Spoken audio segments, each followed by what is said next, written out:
So this is my clan deck list. I went 3-0 at locals. I played against 1 Year War, Vulture, and Zaft.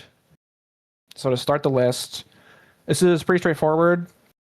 Our clan link for super good. Another 4 of attacking into active is amazing. Obviously, this is to help against 1 Year War and every other rush deck in the game. Very good. Those ones are pretty self-explanatory. This, I've seen people some run this at like 2 or 4.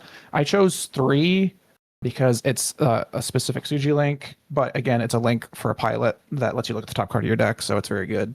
4 of, again, I know some lists aren't running this at 4. I think that's crazy. This card gives you so much value on its own. Having Breach 1 also is just like an added bonus. This helps against all of those token spam decks. Again, like 1 Year War, being able to just ping the tokens that they make for free is very good. First Strike is amazing. Just remember, you got to have another friendly clan unit on board when you play this and when you link it, or else you don't get First Strike. I've made that mistake before, but this time I didn't, and I got some very favorable trades. I got rid of like a linked Grandpa Amuro for free, so it's very good. Plus, with the Machu link, you get the search. I only ran 3 G-Fred.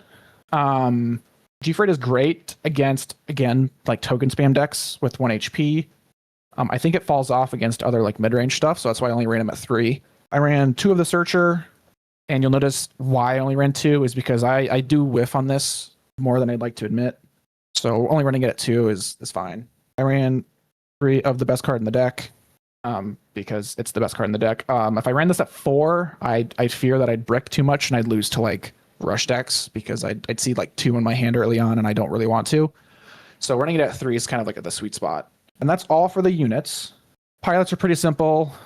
You need 4 Machu in my opinion. I mean, it adds to hand. It links with so many stuff. The stats on it are good. Again, mandatory 4. Again, it links with all the generic clans with his own stuff. Being able to look at the top card of your deck, it's very good.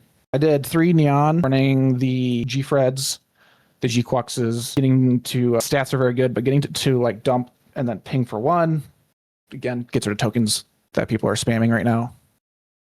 I ran 2 commands, and that's it. This, again, because I'm running G-Fred Neons, like you can whiff, but I rarely did. I think I've only whiffed like 1 time with it, so this is pretty straightforward. Only running 2. You'll see it maybe once a game. And then finally, 4 bases. It's a clan card. You get to add it to your hand. And yeah, getting able to ping again, get rid of those pesky tokens that people are spamming right now. Helps kind of control the board with all the other token spamming that happens. So now that you've seen the list, I will mention a couple cards that I love and hate at the same time. First card we're going to talk about is the card that everybody runs. This card is fantastic when you're playing into a rush deck. But holy cow, does this card really hinder you when you play against anything else? It is a mandatory trigger, even if you don't have a target. So there's a lot of games where I'd have, a couple stuff on board, and this being a generic clan link is nice. So, I want to play it. I want to link Machu with it. It makes it a 4/5. I get to add off of the Machu. Like, it does a lot of good stuff, but man, like you have to, basically you're forced to swing first so that you don't accidentally rest something that you wanted to swing. So, but against the rush, it's so good. So you have to run it at 4 because rush is just like so good in this game right now. So this is one of those like love-hate cards. For a long time, I really resisted running it at 4. I ran it at like 2. Then I ran it at 3, but being a generic clan link and being able to get rid of all the pesky rush decks, you have to run it at 4. I think it's just that good. So this is one of those cards that again is going to cause you problems, and you got to think. Just take your time. It's not that big of a deal. And then the second combo that I don't have a problem with, I think it's fantastic, but you have to layer it correctly, is the First Striker. I talked about it earlier. The First Striker, again, when you link it, you have to have another friendly clan unit. So the combo is First Striker, then the Ortega targeting the First Striker, then you link. You get to add, You gain first strike because you have another friendly clan unit, and you can attack active that has 3 or less AP.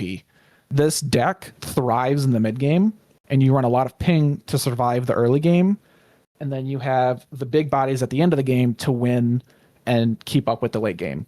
I mean, this deck literally has everything. It has first strike, it has breach, it has ping, it has AP boosting with again, this card's super underrated. I think some people are not running it at 4, and I don't see why. This card alone, I got this card hit with improved technique twice in the same game. I played 2 separate copies, obviously. Just because playing it on its own, having like a couple cards on board, even just one other card on board, playing it and passing. On my turn, I'm swinging this thing first, buffing this, buffing something else, maybe that I link, or itself.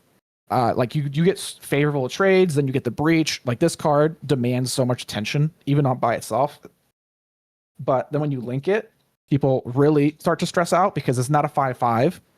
It's a 7/5 because you can buff it. So you can buff itself. It has breach. You get to look at the top card of your deck every time you swing. So this red Gundam takes up so much attention. And then if we're talking about cards that I really like, even though they can be annoying at times, I mean, we have to talk about the best card in the deck. And the reason I say this is annoying at times is because the 3 damage can't win you the game rarely. If you have a really rough mid game, you're not getting the pilots with the right units or whatnot, this card is not going to save you. But man, if you do well in the mid game, this card is it goes over the top and wins you the game by itself. I mean, this card, how well this card impacts the game is solely dependent on how well you play the mid game. It's very good. And again, in my matchups, this card, I freaking hate and love this card. Man, I think I whiffed on it probably 50% of the time, which is kind of surprising to me, but it whiffs on pilots, bases, anything that's not level 4 or lower, which after looking at the deck list, there's a lot of level 5 and up. I've genuinely thought about cutting this card entirely just because it whiffs so often. I mean, I played this and I put a Machu and a Suji to the bottom of my deck and played some level 3 unit that didn't mean anything. And I was like, man, I just dropped 2 pilots at the bottom of my deck, but it's good enough to put it at 2. This is another one of those win more cards. If I have like 3-4 cards on board, I'm applying pressure, I'm level 7, and my opponent is going to have to respond to me because my board state is so good. I just play this. Hopefully I get to play something else. Another card that is pretty good, that's at a 3 of in this list because I had it at 4. Man, seeing too many of these early and often, especially when you don't have a pilot yet in trash, man, this card hurts to play. You play it on curve. You haven't seen a pilot yet. Luckily in this list, I'm playing 11, and that's the whole point. You need to see pilots early and often. Even if I'm not getting links, I'm putting them on cards to get them into the trash because I know G-Fred's coming. But man, playing this, being able to get rid of those pesky tokens, being able to link it with Neon and then attack into active also is heavily underrated. I think people really forget that. I've seen a lot of people who play it, link it, and then they go and then what they end up doing is they'll link it. They'll do the pitch, the ping, they'll activate, pay 1, exile a pilot, ping again, and then they swing and they'll like trade it into a rested unit. And I'm like, hey, like I get it if you're trying to get rid of a really big problem unit, but if you can swing this, get rid of one of the actives, that's maybe not the biggest problem, but it's a medium-sized card. This thing's got 7 HP. I mean, you can swing, get rid of something, this lives. Now your opponent has to either think about trading into this to get rid of it, sending another crap unit into it. I mean, it basically forces your opponent to make all the decisions because all you're doing is just getting rid of cards for basically no cost. It's a great card. So all in all, after playing this deck, like I said, I've played it before. The deck has enough cards that you can pretty much keep up with the early game. You dominate the mid game because your deck requires so many different responses to different cards. Regardless of what type of deck you're playing against, regardless of what pilots you're putting on stuff, you always have a pilot that can go on anything. You always have a searcher that can look at the top card or a card that is adding it to your hand based off of the Machu. You have ping. You just have so many different responses to regardless of what you're playing against. Your opponent is always trying to you are putting your opponent in a position to where they always have to respond to you, and you rarely are making decisions based off of what they're doing. I mean, at the early game, you're pinging away, but after that, once you get to the mid game, it's all you.